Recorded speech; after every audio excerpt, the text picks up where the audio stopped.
ডক্টরেটের আইন দিয়ে দাঁড়ান।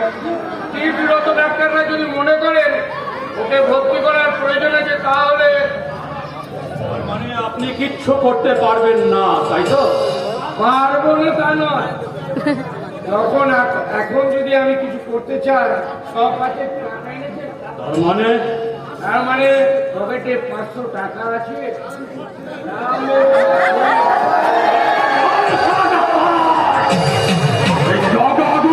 নাম শুনেছে?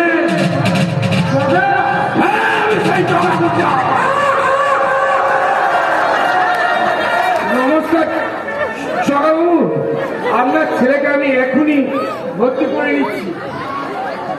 আপনার ছেলের কোনো অসুবিধা হবে না।